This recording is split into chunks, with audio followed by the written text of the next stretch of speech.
ಆತ್ಮೀಯ ವೀಕ್ಷಕರೇ ನಮಸ್ಕಾರ. ಎಂದಿನಂತೆ ಯಶಸ್ವಿ ಕೃಷಿ ಯೂಟ್ಯೂಬ್ ಚಾನಲ್ಗೆ ತಮ್ಮೆಲ್ಲರಿಗೂ ಆಧಾರದ ಸುಸ್ವಾಗತ. ಇವತ್ತು ಆಲುವರ್ತಿ ಗ್ರಾಮ, ದಾವಣಗೆರೆ ತಾಲೂಕು, ದಾವಣಗೆರೆ ಜಿಲ್ಲೆ. ಇಲ್ಲಿ ಇವತ್ತು ಅಡಿಕೆ ಗಿಡದೊಳಗೆ ಹಾಗಲಕಾಯಿನ ಇಂಟರ್ ಕ್ರಾಪ್ ಆಗಿ ಬೆಳೀತಾ ಇದ್ದಾರೆ. ಹಾಗಲಕಾಯಿ ಮತ್ತು ಪಪ್ಪಾಯಿನ ಇಂಟರ್ ಕ್ರಾಪ್ ಆಗಿ ಬೆಳೀತಾ ಇದ್ದಾರೆ. ಸರ್ ನಮಸ್ತೆ. ನಮಸ್ತೆ ಸರ್, ಮೊದಲನೇದಾಗಿ ನಮ್ಮ ವೀಕ್ಷಕರಿಗೆ ನಿಮ್ದು ಸ್ವಲ್ಪ ಪರಿಚಯ ಮಾಡಿಕೊಡಿ. ಸರ್. ನಮ್ದು ಆಲುವರ್ತಿ ಗ್ರಾಮ. ಹಾ ಸರ್. ಹೆಬ್ಬಾಳ್ ಪೋಸ್ಟ್, ದಾವಣಗೆರೆ ತಾಲೂಕ್, ದಾವಣಗೆರೆ ಜಿಲ್ಲೆ. ಹಾ ಸರ್, ಈಗ ಸುಮಾರು ಇವು ಎಷ್ಟು ಎಕರೆ ಅಡಿಕೆ ಗಿಡ ಸರ್ ಇರೋದಿಲ್ಲಿ? ಸರ್, ಇದು ಒಂದ್ 2 ಎಕರೆ ಐತಿ ಸರ್ ಅಡಿಕೆ. 2 ಎಕರೆ ಅಡಿಕೆ ಗಿಡ. ಸರ್, ಇದ್ರೊಳಗೆಲ್ಲ ಏನೇನ್ ಬೆಳೀತಾ ಇದ್ದೀರಿ ಈಗ ನೀವು ಪ್ರೆಸೆಂಟ್? ಸರ್, ಪ್ರೆಸೆಂಟ್ 1000 ಗಿಡ ಅಡಿಕೆ ಗಿಡ ಅದಾವ. 1000 ಅಡಿಕೆ ಗಿಡ, 8-9 ದಾಯ. ಇದರಲ್ಲಿ ಇಂಟರ್ ಕ್ರಾಪ್ ಆಗಿ ಈಗ 3 ವರ್ಷದ ಸತತವಾಗಿ 3 ವರ್ಷದನ್ನ ಆಗಲ ಬೆಳೆನ ಬೆಳಿತಾರೆ. ಆಗಲ ಬೆಳೆ ಸತತವಾಗಿ 3 ವರ್ಷದಿಂದ ಬೆಳೀತಾ ಇದ್ದೀರಿ. ಮತ್ತೆ ಇದು ಪಪ್ಪಾಯಿ ಸರ್? ಸರ್, ಇದನ್ನ ಹಿಂಗೆ ಯೂಟ್ಯೂಬ್ ಅಲ್ಲಿ ನೋಡಿ ಹಿಂಗೆ ಇಂಟರ್ ಕ್ರಾಪ್ ಮಾಡಿದ್ರೆ ಚೆನ್ನಾಗಿ ಅಂತ ಅಂದ್ರು. ಹಂಗ ಇದೇ ಫಸ್ಟ್ ಟೈಮ್ ಪಪ್ಪಾಯ ಮಾಡ್ತಾ ಇದೀವಿ. ಇದು ಫಸ್ಟ್ ಟೈಮ್ ಹಚ್ಚಿದ್ರಿ? ಫಸ್ಟ್ ಟೈಮ್ ಪಪ್ಪಾಯ ಮಾಡ್ತಾರ. ಅದು ಆಗ್ಲ ಮಾತ್ರ ಸತತವಾಗಿ 3 ವರ್ಷದನ್ನು ಬೆಳಿತಾ ಇದೀವಿ. ಸರ್, ಈಗ ಕೆಲವೊಂದು ಕ್ವಶನ್ಗಳು ಸರ್ ನಾವು, ಯಾಕೆಂದ್ರೆ ಆಲ್ಮೋಸ್ಟ್ ಅಲ್ಲೂ ಈಗ ರೈತರು ಇಂಟರ್ ಕ್ರಾಪ್ ನ ಅಡಿಕೆ ಗಿಡದೊಳಗೆ ಈ ತರ ಬಳ್ಳಿ ಐಟಮ್ಸ್ ಯಾರು ಜಾಸ್ತಿ ಮಾಡಿರಲ್ಲ. ಇಲ್ಲ ಸರ್. ಹೌದ್ರಾ? ನಾನು ವಿಶೇಷವಾಗಿ ಇದು ಬೆಳೆದಿರೋದ್ ನೋಡಿದ್ರೆ ವಿಶೇಷ ಅಂತ ಅನಿಸ್ತತೆ. ಅದೇ ಸರ್. ಅಡಿಕೆ ಗಿಡದ ಸುಮಾರು ಈಗ 10-12 ವರ್ಷದ ಅಡಿಕೆ ಗಿಡ, ಒಂದು 14-15 ವರ್ಷ ಆಗಿದೆ. ಹಾ ಸರ್, ಒಂದು 13 ವರ್ಷ. 13 ವರ್ಷದ ಅಡಿಕೆ ಗಿಡ. ಈ ಅಡಿಕೆ ಗಿಡದೊಳಗೆ ಇಂಟರ್ ಕ್ರಾಪ್ ಆಗಿ ನೀವು ಇವತ್ತು ಹಾಗಲಕಾಯಿನ ಬೆಳೆದಿದ್ದೀರಿ. ಹೌದು ಸರ್. ಹೌದು ಸರ್. ಈ ವಿಚಾರಕ್ಕೆ ಸಂಬಂಧಪಟ್ಟಂಗೆ ಕೆಲವೊಂದು ಕ್ವಶನ್ಗಳು ಅದಾವ ಸರ್ ನಮ್ಮ. ಕೇಳಿ ಸರ್, ಈಗ ಈ ಹಾಗಲ ಬಳ್ಳಿ ಹಚ್ಚಬೇಕಾದ್ರೆ ನೀವು ಸ್ಟಾರ್ಟಿಂಗ್ ಭೂಮಿ ಸಿದ್ಧತೆ ಯಾವ ತರ ಮಾಡ್ಕೊಂಡ್ರಿ ಸರ್? ಸರ್, 2 ಮುಖ ಬಳ್ಳಿ ಹೊಡೆದು 11 ಬಳ್ಳಿ ಅಂತ ಬರ್ತದಲ್ಲ, ಅದನ್ನ ಹೊಡೆದು ಬಾಡ್ರಾಮೆಲ್ಲ ಹೊಡೆದು ಹೊಲನೆಲ್ಲ ಅದ ಮಾಡ್ಕೊಂಡು ಸಸಿನ ನಾವು ಇದನ್ನ ಆಗಲ ಬಳ್ಳಿನ ಡೈರೆಕ್ಟ್ ಆಗಿ ಬೀಜ ನಾಟಿ ಮಾಡಲ್ಲ ಸರ್. ನಾವು ಈಗ ನರ್ಸರಿ ಕೊಟ್ಟು ಸಸಿ ಮಾಡೇ ನಾಟಿ ಮಾಡೋದು ನಾವು. ಅಂದ್ರೆ ನೀವು ಡೈರೆಕ್ಟ್ ನರ್ಸರಿಗೆ ಬೀಜ ಕೊಡ್ತೀರಿ, ಬೀಜ ಅಲ್ಲಿಂದ ಇದನ್ನ ಮಾಡ್ಸ್ಕೊಂಡು. ಯಾಕಂದ್ರೆ ಸರ್, ಸಸಿನ ಬೀಜನ ಡೈರೆಕ್ಟ್ ಆಗಿ ಉಣದ್ರಿಂದ ಬೀಜ ಹೋಗ್ಕೊಣೆ ಜಾಸ್ತಿ ಆಗುತ್ತೆ ಸರ್. ಹಂಗಾಗಿ ಅಂಗ್ಲಾಗುತ್ತೆ ಅನ್ನೋ ಒಂದು ಕಾರಣಕ್ಕೋಸ್ಕರ ಈ ಸಸಿ ಮಾಡ್ಸಿದ್ರೆ ಯಾವ್ದೇ ರೀತಿ ಹೋಗ್ಗುಣೆ ಆಗಲ್ಲ. ಚೆನ್ನಾಗಿ ಒಳ್ಳೆ ಇಂಪ್ರೂವ್ಮೆಂಟ್ ಇರ್ತೈತಿ ಬಳ್ಳಿ. ಸರ್, ಇಲ್ಲಿ ಈ ಬಳ್ಳಿದು ಬೀಜ ಯಾವ್ದು ಸರ್? ಇದು ಯಾವ ಕಂಪನಿ ಸರ್? ಆರ್ಯನ್ ಅಂತ. ಇದು ಆರ್ಯನ್ 2001 ಅಂತ. ಆರ್ಯನ್ 2001 ಅಂತ ಹೈಬ್ರಿಡ್. ಸೊ ಟೋಟಲ್ ಆಗಿ ಈ 2 ಎಕರೆ ಜಾಗಕ್ಕೆ ಎಷ್ಟು ಬೀಜ ಬೇಕಾಯ್ತು ಸರ್ ಇದು ನಾಟಿ? ಸರ್, ಈ 2 ಎಕರೆ ಜಾಗಕ್ಕೆ ಸುಮಾರು ಒಂದು 2,500 ಸಸಿ ಊರಿದೆ ಸರ್ ನಾವು. 2,500 ಸಸಿ. ಅಂದ್ರೆ ಬೀಜದ್ದೆಲ್ಲ ಸಸಿದೆಲ್ಲ ಎಕ್ಸ್ಪೆನ್ಸ್ ಎಷ್ಟು ಬಂದಿರ್ಬೋದು ಸರ್ ಅಂದಾಜು? ಸರ್, ಅಂದಾಜು ಒಂದು 10,000-12,000 ಬಂದಿದೆ ಸರ್. ಅಂದ್ರೆ 2 ಎಕರೆಗೆ ಸೇರ್ಕೊಂಡು 2 ಎಕರೆ ಸೇರಿ 2 ಎಕರೆಗೆ ಸೇರ್ಕೊಂಡು ಡ್ರಿಪ್ ಇಂದ ಬಂತು. ಇಲ್ಲ, ಬರೀ ಬೀಜದ್ದು ನರ್ಸರಿ ಕೊಟ್ಟಿದ್ದು 10,000-12,000 ಖರ್ಚು ಬಂದೈತೆ. ಸರಿ, ಓಕೆ ಸರ್. ಈಗ ನೀವ್ ಹೇಳಿದ್ರಿ 10,000-12,000 2 ಎಕರೆ ಖರ್ಚು ಬಂದೈತೆ ಅಂತ ಹೇಳಿ. 10,000-12,000 ಖರ್ಚು ಬಂದೈತೆ ಅಂತ ಹೇಳಿದ್ರಿ.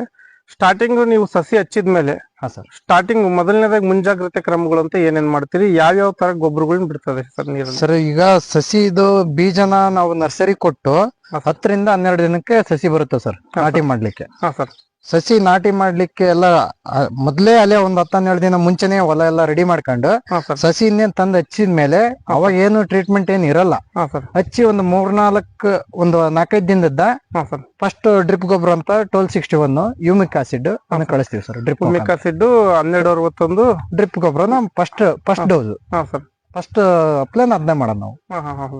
ಅಂದ್ರೆ ಮುಂಚೆ ಏನಾದ್ರು ತಿಪ್ಪೆ ಗೊಬ್ಬರ ಆತರ ಏನಾದ್ರು? ಸರ್, ತಿಪ್ಪೆ ಗೊಬ್ಬರ ಹಾಕಿದ್ರು ತುಂಬಾ ಚೆನ್ನಾಗೇ ಬರ್ತದೆ ಸರ್. ತಿಪ್ಪೆ ಗೊಬ್ಬರ ಹಾಕೋದ್ರಿಂದ ರೋಗಗಳು ಕಡಿಮೆ ಆಗ್ತವೆ. ನಾವೇನೇ ಸರ್ಕಾರಿ ಗೊಬ್ಬರ ಜಾಸ್ತಿ ಬಳಸ್ದಂಗೆ ತಿಪ್ಪೆ ಗೊಬ್ಬರನ ಜಾಸ್ತಿ ಮಾಡಿದ್ರೆ ಒಳ್ಳೆ ಇಳುವರಿನೂ ಬರ್ತೈತಿ. ಕ್ರಾಪ್ ಲಾಂಗ್ ಟರ್ಮ್ ಬರ್ತದೆ ಸರ್ ತಿಪ್ಪೆ ಗೊಬ್ಬರದಿಂದ. ಸರ್, ಈಗ ನಾಟಿ ಮಾಡ್ತೀರಿ ಸಸಿನ. ಸಸಿ ನಾಟಿ ಮಾಡಿದ್ಮೇಲೆ ಈಗ ಹೇಳಿದ್ರಿ ಯಾವ ತರ ನೀರಿನ ಗೊಬ್ಬರ ಎಲ್ಲ ಯಾವ ತರ ಬಿಡ್ತೀರಿ ಅಂತ ಹೇಳಿದ್ರಿ. ಅದನ್ನ ಆಲ್ಮೋಸ್ಟ್ ಅಲ್ಲ ನೀವ್ ಹೇಳಿದ್ರಿ ಅದನ್ನ. ಸರ್, ಅದಾದ್ಮೇಲೆ ಬಳ್ಳಿ ಕಟ್ಲಿಕ್ಕೆ ಎಷ್ಟು ದಿನಕ್ಕೆ ಬರುತ್ತೆ ಸರ್ ಇದು? ಬಳ್ಳಿ ಕಂಪಲ್ಸರಿ ಕಟ್ಲೇಬೇಕಾ? ಬಳ್ಳಿ ಏನ್ ಅಡ್ವಾಂಟೇಜ್? ಬಳ್ಳಿ ಕಟ್ಲೇಬೇಕು ಸರ್. ಯಾಕಂದ್ರೆ ಬಳ್ಳಿ ಕಟ್ಲಿಲ್ಲ ಅಂದ್ರೆ ಬರಲ್ಲ ಇದು. ಇದು ಸಸಿ ಹಚ್ಚಿ ಒಂದ 15-20 ದಿನ ಟೈಮ್ ಇರುತ್ತೆ ಸರ್. ಒಂದ ಮಾರುದ್ದ ಬಂತು ಅಂದ್ರೆ ಇದನ್ನ ಅಡಿಕೆಗೆ ಯಾಕೆ ಚೂಸ್ ಮಾಡಿದೀವಿ ಅಂದ್ರೆ ಇದಕ್ಕೆ ಗೂಟದ ಅವಶ್ಯಕತೆ ಇಲ್ಲ. ಖಾಲಿ ಹೊಲಕ್ಕಾದ್ರೆ ಗೂಟದ ಅವಶ್ಯಕತೆ ಐತಿ. ಹಂಗಾಗಿ ಈ ಅಡಿಕೆ ಮರಗಳಿಗೆ 2 ಸ್ಟೆಪ್ ವೈರ್ ಎಳ್ಕೊಂಡಿವಿ ಸರ್ ನಾವು. ಈ ಪ್ಲಾಸ್ಟಿಕ್ ವೈರ್ ಎಳ್ಕೊಂಡು ಮತ್ತೆ ಇದಕ್ಕೆ ಟ್ಯೂಬರಿ ಅಂತ ಬರುತ್ತೆ. ಇದನ್ನ ಜಿಗ್ಜಾಗ್ ಟೈಪ್ ಅಲ್ಲಿ ಬಿಟ್ಕೊಂಡಿವಿ ಸರ್. ಮೇಲಿಂದ ಕೆಳಕ್ಕೆ ಜಿಗ್ಜಾಗ್ ಟೈಪ್ ಬಿಟ್ಟಿದೀವಿ. ಯಾಕಂದ್ರೆ ಬಳ್ಳಿನ ನಾವು ಒಂದೇ ಸಲ ಸ್ಟಾರ್ಟಿಂಗ್ ಫಸ್ಟ್ ಟೈಮ್ ಸಸಿ ಹೆಚ್ಚಿ ಒಂದ್ 15 ದಿನದಾಗ ಬಳ್ಳಿ ಕಟ್ಟಿದ್ವಿ ಅಂದ್ರೆ ಆಮೇಲೆ ನಾವು ಕಟ್ಟೋ ಅವಶ್ಯಕತೆ ಇರಲ್ಲ ಸರ್. ಅದಾಗೆ ಅದೇ ಸ್ಪ್ರೆಡ್ ಹಾಕ್ಯಂತ ಹೋಗುತ್ತೆ. ಬಳ್ಳಿ ಅದಾಗೆ ಅದೇ ಒಂದ್ಕೊಂದು ಹಿಡ್ಕಂತ ಹೋಗುತ್ತೆ ಸರ್, ಬೆಳಕಂತ ಹೋಗುತ್ತೆ. ಸರ್ ಈಗ ನೀವು ಇನ್ನೊಂದು ಕ್ವಶನ್, ಈಗ ಸಸಿ ನರ್ಸರಿಯಲ್ಲಿ ನಾಟಿ ಮಾಡಿಸಿರ್ತೀರಿ, ಅಲ್ಲಿ ಕೆಲವೊಂದು ನೀವು ಮೊನ್ನೆ ನಾನು ಒಂದ್ ಟೈಮ್ ಇಲ್ಲಿ ಬಂದಾಗ ಹೇಳಿದಂಗ ಆಯ್ತು ನೀವು. ಹಾ ಸರ್. ಗಂಡು ಸಸಿಗಳ್ನು ಯಾವ ತರ ಏನು ಅದ್ನ್ಯಾಂಗ್ ನೀವು? ಹಾ ಸರ್, ನಾವು ಗಂಡು ಸಸಿನ ಅಬ್ಸರ್ವ್ ಮಾಡ್ಲೇಬೇಕು, ಇಲ್ಲ ಅಂದ್ರೆ ಇಳುವರಿ ತೆಗಿಯಕ್ಕಾಗಲ್ಲ. ಈಗ ಮೇಜರ್ ಆಗಿ ನಮ್ ರೈತರಿಗೆ ಗೊತ್ತಿಲ್ಲ, ಗಂಡು ಸಸಿನ ಪಾಲಿನೇಷನ್ ಅಂತ ಕಂಪ್ನಿಯವ್ರು ಹೇಳ್ತಾರ ಅಂತ ಹಂಗ ಬಿಟ್ಕೊಂಡ್ಬಿಡ್ತಾರ. ಆ ಗಂಡು ಸಸಿನ ನಾವು ತೆಗಿಲಿಲ್ಲ ಅಂದ್ರೆ ಜಾಸ್ತಿ ಸ್ಪ್ರೆಡ್ ಜಾಗನ ಜಾಸ್ತಿ ಅದೇ ಆವರಿಸ್ತೈತಿ. ಹಂಗಾಗಿ ಒಳ್ಳೆ ಚೆನ್ನಾಗ್ ಕಾಯಿ ಬಿಡಂತ ಬಳ್ಳಿಗೆ ಜಾಗ ಇಲ್ದಂಗ ಆಗುತ್ತೆ. ಹಂಗಾಗಿ ಇಳುವರಿ ಕಡಿಮೆ ಆಗುತ್ತೆ ಸರ್. ಕಂಪಲ್ಸರಿ ಕಿತ್ತಾಕ್ಬಿಡ್ತೀವಿ. ಅದು ಕಂಪಲ್ಸರಿ. ಸರಿ, ಓಕೆ ಸರ್, ಅದನ್ನ ಕಿತ್ತಾಕ್ಬೇಕು, ಓಕೆ. ಆದ್ರೆ ಸಣ್ಣ ಸಸಿ ಇದ್ದಾಗ ಅದು ಗಂಡು ಸಸಿ ಅಂತ ಸಣ್ಣ ಸಸಿ ಇದ್ದಾಗ ಗೊತ್ತಾಗಲ್ಲ ಸರ್. ಒಂದು ಮೆಚುರಿಟಿ ಸ್ಟೇಜ್ ಬಂದಾಗ್ಲೇ ಗೊತ್ತಾಗೋದು. ಒಂದು 20 ದಿನ 25 ದಿನ ತಿಂಗಳಾದಾಗ್ಲೇ ಗೊತ್ತಾಗೋದು. ಏನ್ ಡಿಫ್ರೆನ್ಸ್ ಅಂತ? ಡಿಫ್ರೆನ್ಸ್ ಎಲ್ಲೆಲ್ಲಿ ನಮಗೆ ಗೊತ್ತಾಯ್ತು ಸರ್. ಇದು ಈಚ್ ಕಚ್ಕೊಂಡ್ ಬರ್ತದೆ ಸರ್. ಇದು ಫೀಮೇಲ್ ಏನೈತೋ ಕಾಯಿ ಬಿಡೋ ಬಳ್ಳಿ ಏನೈತಿ, ಇದು ಈಚ್ ಬರ್ತೈತಿ. ಅದೇನಲ್ಲ ಬರೀ ಬಳ್ಳಿ ಮಾತ್ರ ಚಾಚ್ಕೊಂಡ ಹೋಗುತ್ತೆ ಸರ್. ಅಂದ್ರೆ ಈಚ್ ಬರೋದೇ ಇಲ್ಲ, ಬರೀ ಬಳ್ಳಿ ಸ್ಪ್ರೆಡ್ ಆಗುತ್ತೆ. ಬರೀ ಬಳ್ಳಿ ಒಂದೇ ಬರ್ತಾ ಇರ್ತದೆ ಅಷ್ಟೇ ಸರ್. ಮೇಲ್ ಫ್ಲವರ್ ಅಷ್ಟೇ ಬರ್ತೈತೆ ಅದ್ರಾಗ, ಫೀಮೇಲ್ ಬರಲ್ಲ. ಹಂಗಾಗಿ ಅಂತದನ್ನ ನಾವು ಅಬ್ಸರ್ವ್ ಮಾಡಿ ಕಂಪಲ್ಸರಿ ಕಿತ್ತಾಕೋದು ಒಳ್ಳೇದು ಸರ್. ಅಂದ್ರೆ ಅದು ಬಿಟ್ಕೊಂಡಷ್ಟು ನಮಗೆ ಬಿಟ್ಕೋಬಾರ್ದು ಸರ್. ಈಗ ಪಾಲಿನೇಷನ್ ಅಂತಂದು ಸುಮ್ಮನೆ ಕಂಪ್ನಿಯವ್ರು ಹೇಳ್ತಾರೆ, ಒಂದೇ ಸಸಿಲೆ ಮೇಲ್ ಫಿಮೇಲ್ ಫ್ಲವರ್ ಎರಡು ಕೂಡ ಒಂದೇ ಬಳ್ಳಿಲೇ ಇರ್ತೈತಿ. ಪಾಲಿನೇಷನ್ ಏನು ತೊಂದ್ರೆ ಆಗಲ್ಲ ಸರ್, ಅದೇ ಬಳ್ಳಿನೇ ಸಾಕು. ಹೌದು, ಆಲ್ಮೋಸ್ಟ್ ಅಲ್ಲೂ ಈಗ ಸಸಿಯಿಂದ ಸಸಿಗೆ ಜೇನುಹುಳುಗಳಂತೂ ಜೇನುಹುಳುಗಳು ಕಂಪಲ್ಸರಿ ಇರ್ತಾವಲ್ಲ. ಒಂದೇ ಗಿಡದಾಗೆ ಮೇಲ್ ಫಿಮೇಲ್ ಎರಡು ಇರೋದ್ರದ್ದ ಆ ಗಂಡು ಸಸಿನ ಮೊದ್ಲು ಕಂಪಲ್ಸರಿ ನಾವು ಕಿತ್ತಾಕ್ಲೇಬೇಕು, ಇಲ್ಲಾಂದ್ರೆ ಸಾಕಷ್ಟು ಇಳುವರಿ ತೆಗಿಯಕ್ಕಾಗಲ್ಲ. ಸರ್, ಈಗ ನೀವು ಇಲ್ಲಿ ನೀವೇನ್ ಸಸಿಗೂ 2 ಎಕರೆಗೆ ತರಿಸಿ ಹಾಕ್ಸಿದ್ರಲ್ಲ, ಇದ್ರಲ್ಲಿ ಸರಿಸುಮಾರು ನಿಮಗೆ ಎಷ್ಟು ಗಂಡು ಸಸಿಗೂ ಸಿಕ್ಕಿರ್ಬೋದು? ಸುಮಾರು ಒಂದು 2500 ಗುಣಿಗೆ ಸರ್. ಕಡಿಮೆ ಅಂದ್ರೆ ಒಂದು 300-400 ಅಂತೂ ಬಂದೇ ಬರ್ತವೆ. 300-400 ಬಂದೇ ಬರ್ತಾವ. ಏನ್ ಬರಲ್ಲ ಅಂದ್ರೂ ಅಷ್ಟು ಬಂದೇ ಬರ್ತಾವ. Okay sir.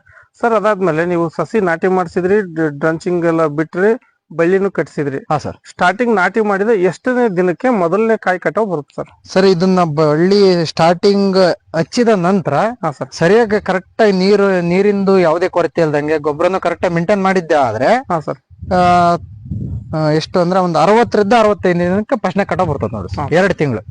ಸರ್ 60-65 ದಿನಕ್ಕೆ ಸರ್ ಫಸ್ಟ್ನೇ ಕಟಾವ್ ಸ್ಟಾರ್ಟ್ ಆಗುತ್ತೆ. ಹೌದು ಸರ್. ಫಸ್ಟ್ನೇ ಕಟಾವು 60-65 ದಿನಕ್ಕೆ ಸ್ಟಾರ್ಟ್ ಆಗುತ್ತೆ. ಫಸ್ಟ್ನೇ ಕಟಾವ್ ಮಾಡ್ತೀರಿ. ಫಸ್ಟ್ನೇ ಕಟಾವ್ ಮಾಡಿದ್ಮೇಲೆ ಮತ್ತೆ ಏನಾದ್ರು ನಾವು ಮೈಕ್ರೋ ನ್ಯೂಟ್ರಿಯೆಂಟ್ ಈ ತರ ಏನಾದ್ರು? ಸರ್, ಮೈಕ್ರೋ ನ್ಯೂಟ್ರಿಯೆಂಟ್ ಗೊಬ್ಬರನ ನಾವು ಕಂಪಲ್ಸರಿ ವೀಕ್ಲಿ ಒಂದೊಂದ್ಸಲ ರೆಗ್ಯುಲರ್ ಕಳಿಸ್ತಾನೆ ಇರ್ಬೇಕು. ಸುಮ್ನೆ ಮೇಂಟೈನ್ ಮಾಡ್ಲಿಲ್ಲ ಅಂದ್ರೆ ಸುಮ್ನೆ ಬೆಳಿಬೇಕಾಗತ್ತೆ ಅಷ್ಟೇ, ಇಳುವರಿ ತೆಗಿಯಕ್ಕಾಗಲ್ಲ.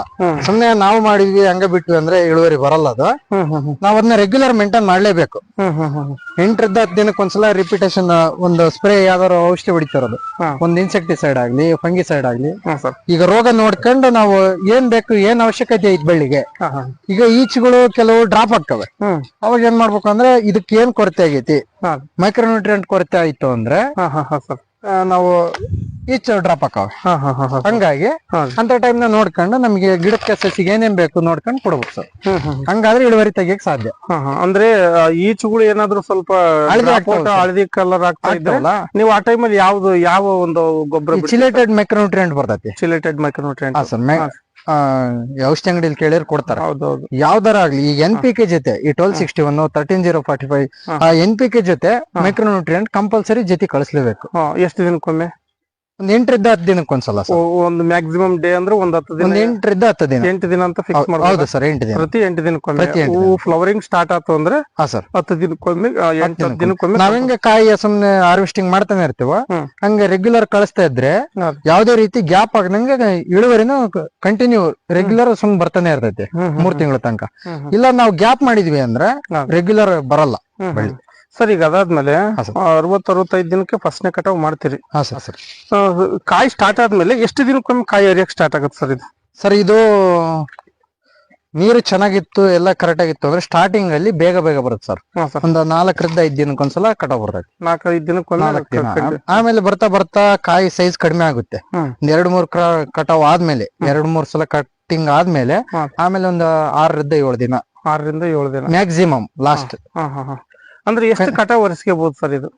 ಕನಿಷ್ಠ ಅಂದ್ರು ಸರ್ ಒಂದು ರೆಗ್ಯುಲರ್ ಹಾ. ನಮ್ಮ ಅನಿಸಿಕೆ ವೀಕ್ಲಿ ಒಂದೇ ಸಲ ಅನ್ಕಂದ್ರು ಒಂದ್ 15ರಿಂದ 20 ಕಟಾವ್ ತನಕ ಬರ್ತದೆ ಸರ್. ಹಾ ಹಾ ಹಾ ಅಂದ್ರೆ 15ರಿಂದ 20 ಸಲ ಹಾರ್ವೆಸ್ಟ್ ಮಾಡಬಹುದು. ಹಾ ಸರ್. ಹಾ ಹಾ ಸರ್. ಸರ್ ಅದಾದ್ಮೇಲೆ ಈ ಆಗಲದೊಳಗೆ ಸ್ಪೆಷಲಿ ಯಾವ ರೋಗಗಳು ಬರ್ತವೆ ಅದ್ರದ್ದು ಹತೋಟಿ ಕ್ರಮಗಳು ಸರ್ ನೀವು ಮಾಡ್ತಿರೋಂಥದ್ದು? ಇದು ಮೇನ್ ರೋಗ ಏನ್ ಬರ್ತೈತಿ ಅಂದ್ರೆ ಸರ್, ಹಾ. ಈ ಬಳ್ಳಿಲಿ ಡೌನಿ ಮಿಲ್ಡ್ಯೂ ಅಂತ ಬರ್ತೈತಿ. ಈ ತರ ಎಲೆ ಹಳದಿ ಹಾಕೋದು. ಮತ್ತೆ ಪೌಡ್ರಿ ಅಂತ ಬರ್ತೈತಿ, ಬೂದಿ ರೋಗ. ಬೂದಿ ರೋಗ ಅದು ಬರ್ತದೆ ಸರ್. ಹಾ. ಮತ್ತೆ ಈ ಬೇಸಿಗೆ ಟೈಮ್ ಅಲ್ಲಿ ಎಲೆ ಮುಟ್ರ ಆಗೋದು, ಆತರ ರಸ ಇರೋ ಕೀಟ, ಆತರನು ತೊಂದರೆ ಬರ್ತದೆ ಸರ್. ಇವಕ್ಕೆಲ್ಲ ಏನೇನ್ ಸ್ಪ್ರೇ ಮಾಡ್ತಾ ಇದ್ದೀರಿ? ಈಗ ಡೌನಿ ಮಿಲ್ಡ್ಯೂ ಮತ್ತೆ ಪೌಡ್ರಿ ಬಂತು ಅಂದ್ರೆ ಈ ಬಾಯರ್ ಕಂಪ್ನಿ ನೇಟಿವ್ ಅಂತ ಐತಿ ಸರ್, ಬೆಸ್ಟ್ ಔಷಧಿ ಅದು, ಅದ್ ನೋಡಿಬಹುದು. ಮತ್ತೆ ಅದೇ ತರ ಫಂಗಿಸೈಡ್ ವೀಕ್ಲಿ ಒಂದೊಂದ್ಸಲ ಚೇಂಜ್ ಮಾಡ್ಕೊಂತ ಅದಕ್ಕೆ ಏನೇನ್ ಬೇಕು ನೋಡ್ಕೊಂಡು, ಅದಕ್ಕೆ ಮೇನ್ ಕಂಟೆಂಟ್ ಏನ್ ಬೇಕು ನೋಡ್ಕೊಂಡು ಅದನ್ನ ಸ್ಪ್ರೇ ಮಾಡ್ತೀವಿ ಸರ್. ಆಮೇಲೆ ಇವತ್ತು ಬೆಳಿಗ್ಗೆ ಯಾವ್ದೋ ಒಂದು ಸ್ಪ್ರೇ ಮಾಡಿದ್ರಲ್ಲ, ಅದು ಯಾವ? ಇದು ರಸ ಇರೋ ಕೀಟ ಸರ್. ಒಂದ್ ಸ್ವಲ್ಪ ಚಿಟ್ಟೆ ಹಾರಾಡೋ ಹುಳ, ರಸ ಇರೋ ಕೀಟ ಇತ್ತು. ಹಂಗಾಗಿ ಯಾವ್ದೋ ಯೂಟ್ಯೂಬ್ ಅಲ್ಲಿ ನೋಡಿದ್ವಿ, ಚೆನ್ನಾಗಿ ಅಂದ್ರು ಇದು ಕೋಳಿ ಮೊಟ್ಟೆ ಒಳ್ಳೆಣ್ಣೆ ಸ್ಪ್ರೇ ಮಾಡಿದ್ರೆ ರಸ ಇರೋ ಕೀಟ ಕಡಿಮೆ ಆಗುತ್ತೆ ಅಂದ್ರು. ಹಂಗಾಗಿ ಅದನ್ನ ಸ್ಪ್ರೇ ಮಾಡಿದ್ವಿ. ಅಂದ್ರೆ ಮುಂಚೆ ಯಾವಾಗ್ಲಾದ್ರು ಮಾಡಿದ್ರೆ? ಮೊದ್ಲು ಸಸಿ ಹಚ್ಚಿ ಒಂದ್ ವಾರದಾಗ ಮಾಡಿದ್ವಿ ಸರ್. ಅದ್ರ ರಿಸಲ್ಟ್ ಹೆಂಗ? ರಿಸಲ್ಟ್ ಚೆನ್ನಾಗ್ ಬಂತು. ಹಂಗಾಗಿನೇ ನಾವ್ ಅದನ್ನ ಇವತ್ತು ಸ್ಪ್ರೇ ಮಾಡಿದ್ವಿ. ಅಂದ್ರೆ ಈ ತರದ್ ಮಾಡ್ಕೊಳೋದ್ರಿಂದ ನಮ್ ಖರ್ಚು ಕಡಿಮೆ ಆಗ್ತದೆ ಸರ್. ಮತ್ತೆ ಯಾವ್ದೇ ರೀತಿ ತೊಂದರೆ ಆಗಲ್ಲ ಸಾವಯವ ಬಳಸೋದ್ರಿಂದ. ಈಗ ಆರ್ಗ್ಯಾನಿಕ್ ಆಗುತ್ತಲ್ಲ ಸರ್. ಈ ಕೆಮಿಕಲ್ ಬಳಸಿದ್ರೆ ಬಳ್ಳಿ ತಡಿಯಲ್ಲ ಬಹಳ ದಿನ. ನಾವ್ ಎಷ್ಟು ಸಾವಯವಗೆ ಜಾಸ್ತಿ ತಗೊಳ್ತೀವಿ ಬಳ್ಳಿನ, ಅಷ್ಟೇ ಲೈಫ್ ಬರ್ತೈತೆ ಬಳ್ಳಿ. ಜಾಸ್ತಿ ಕೆಮಿಕಲ್ ಸ್ಪ್ರೇ ಮಾಡ್ಕೊಂತ ಹೋದ್ವಿ ಅಂದ್ರೆ ಇದಕ್ಕೆ ಲೈಫ್ ಇರಲ್ಲ. ಅದಾದ್ಮೇಲೆ ಎಷ್ಟು ಕಟಾವ್ ಅಂದ್ರೆ ಒಂದ್ 25ರಿಂದ 30? ಇಲ್ಲ 15ರಿಂದ 20 ಸಲ ಹಾರ್ವೆಸ್ಟಿಂಗ್ ಮಾಡಬಹುದು ನಿಮಗೆ. ನಾವು ಚೆನ್ನಾಗಿ ನೋಡ್ಕೊಂಡಂಗೆ.